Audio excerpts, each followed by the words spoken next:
Hey guys, today I will do a video about chess. So I joined chess.com a long time ago, never played that seriously, but for a few months, thanks to the lockdown, I've been focusing a bit more, watching videos, from gotham-chess or Eric Rosen.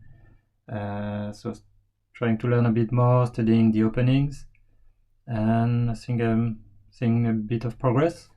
So I would say I'm like intermediary, so you can see my ratings. So puzzle, I'm not too bad in tactics when I know there is a tactic, but then I'm not very fast. For example, bullet, and you can see the difference in rating. Rapid, I play 10 minutes game, so that suits me better, give me a bit more time to think. What's strange is I would consider myself as intermediary player, but somehow I'm in a kind of a top percentile. So anyway, I set to myself a challenge, which is to beat as many bots as possible.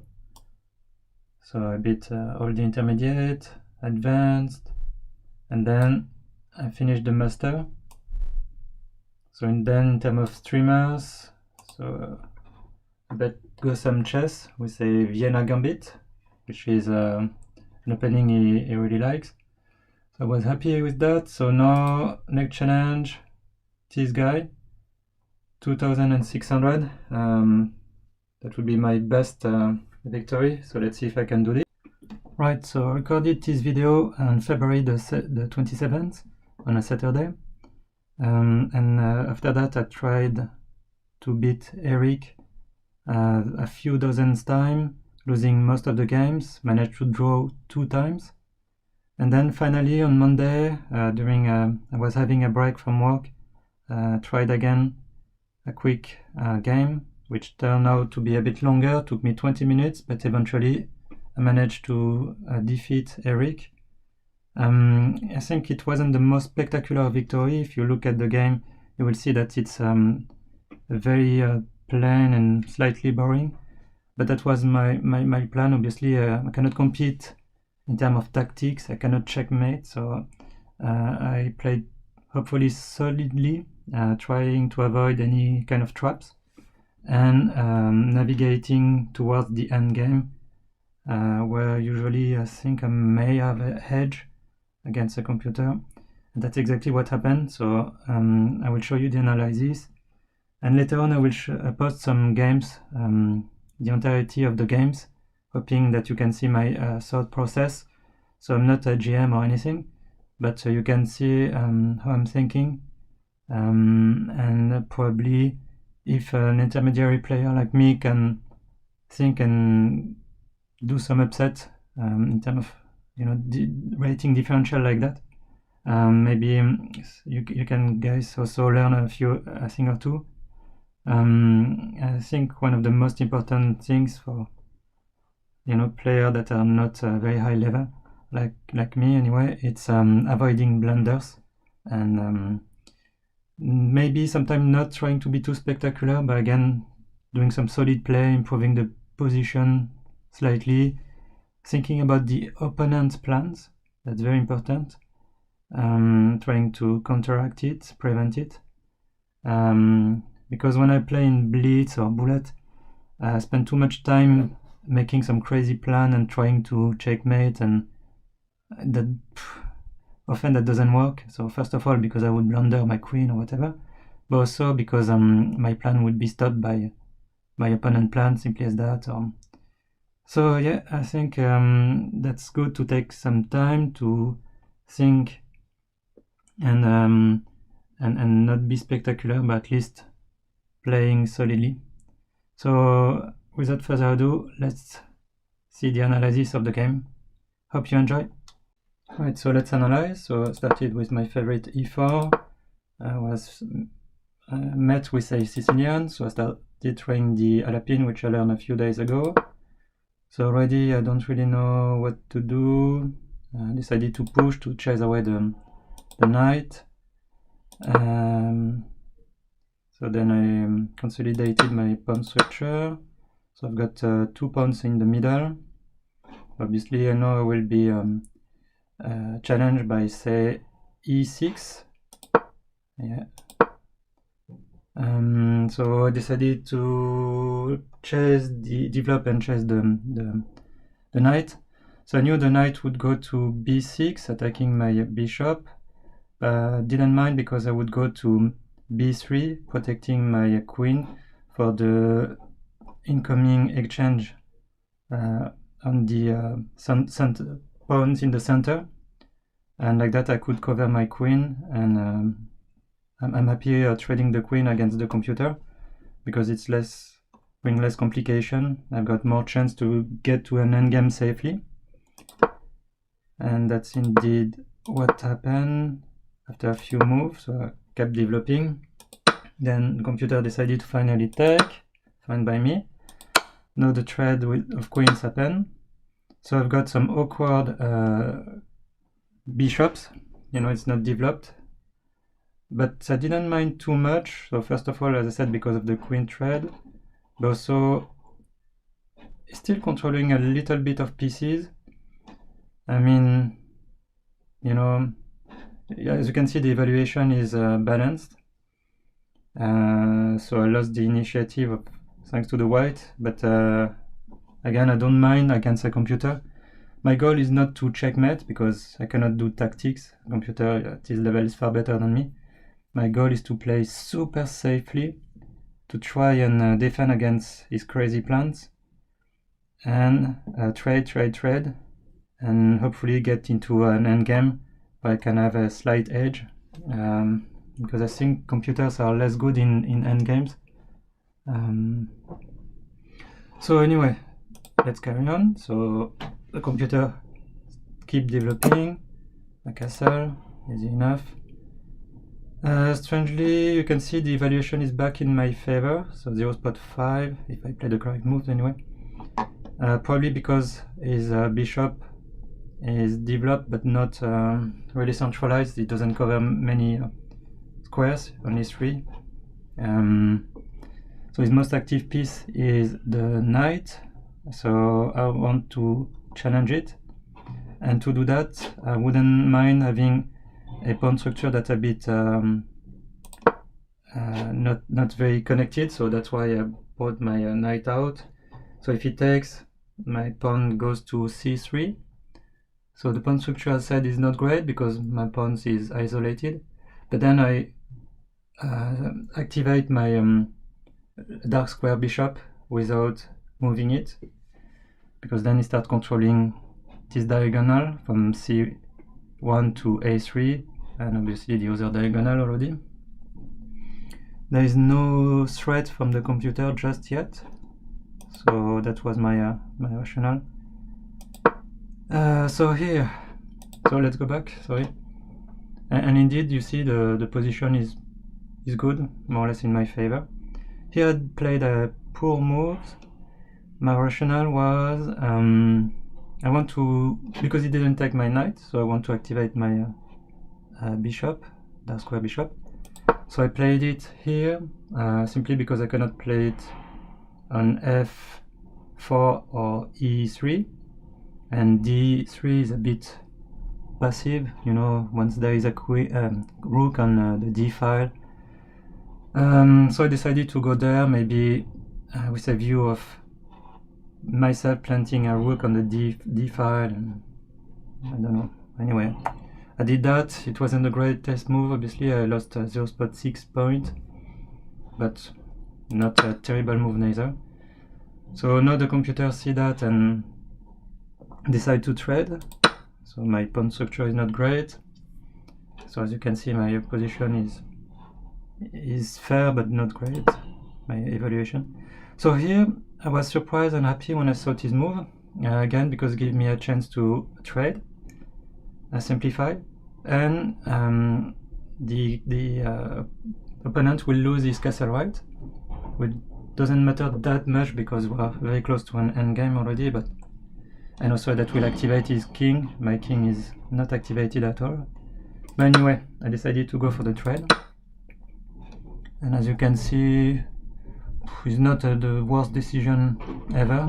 The evaluation is still more or less balanced. A little bit on in black's favor. So here I didn't like this bishop, and also I wanted to centralize activate my knight and remove the need for the light square bishop to protect it. So here I don't like the fact that his bishop is so centralized, looking at a2, so I decided to exchange. Maybe I should have gone to b3 instead, like that if my pawn take backs and I've got connected pawn. But anyway, I don't know, I decided to go there. I felt more natural to nice diagonal targeting this b7 x-ray. So yeah, it wasn't a great idea. You see I'm losing. So now I'm minus 1.5 points, so it's really not great.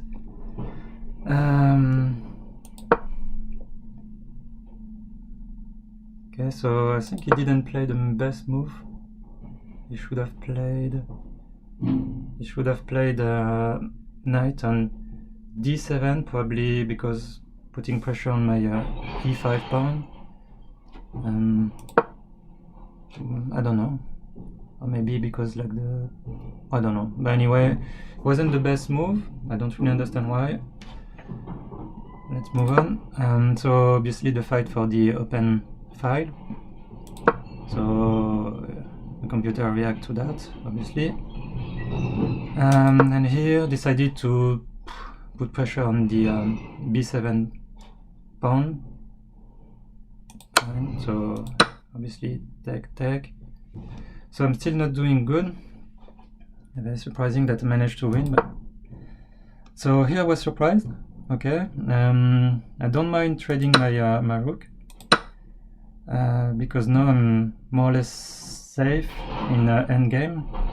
I've got a little bit of chance again because computer not the best, or maybe anyway 2600. So yeah, my plan was to activate the king as much as possible. I was surprised he didn't move his king at all. So you see that I think that's what I meant by computer not the best in the end games. So I activated my king, and here I think I made a mistake. Probably overextending my king a little bit. I think I should have stayed here and start planning for a pawn break or something. Why? Because you see the only defender of my e-pawn is my knight, and by moving my king here on c5, I cannot do much. I mean, I cannot protect the pawn because I cannot access the d file. So there is not much to do. Maybe I was targeting the b7 pawn, I don't know. Anyway, so yeah, the opponent blocked his plant. You can see the position is deemed equal. So I decided to do some, I don't know, taking some pace. Looks like it was a bad idea, but so yeah, just reacting to whatever's happening. So then what did I do?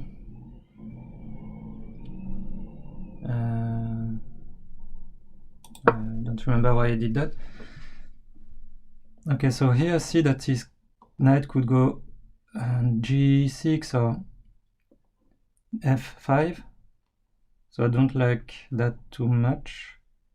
And I decided to block at least the knight coming to f5 by pushing the g pawn, which was in... yeah, so first I took the opportunity, the knight was gone, so now I could put my king on the d file, protecting the pawn, which means eventually I can move my knight. So that's why I moved the king. And then I blocked this f5 square. This was a bad idea because now the knight could jump to f4, targeting my h3 pawn. So I saw that, but wanted to close this queen side a little bit. And now I'm defending the h pawn, and I'm defending the f pawn with just one knight, so at least I'm blocking, securing everything. So here,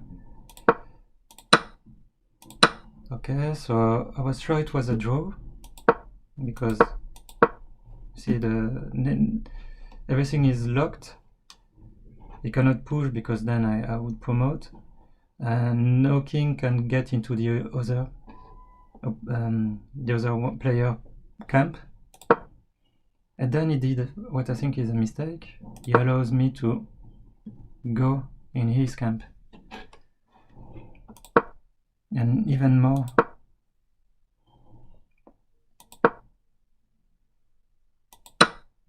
So one pawn up.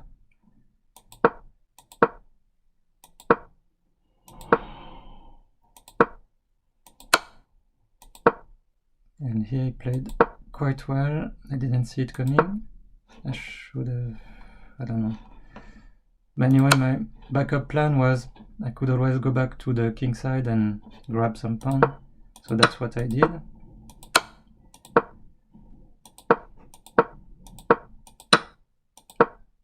And then, so as you can see now, position, the evaluation is in my favor. And here I decided to sack my knight because I had the feeling that I had enough pawns to promote, and that's indeed what happened.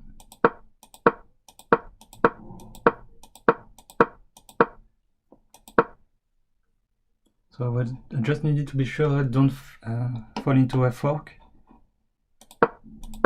So it was a bit stressful, but managed to do it. And then it was game over. So here I decided to exchange my queen for the knight, just to simplify and avoid any shenanigan. And then it was game over. So it wasn't a amazing play, you know. I think I just played a bit very safely. Just wanted to survive as long as possible and then wait for some kind of blunder in the endgame. That's what happened.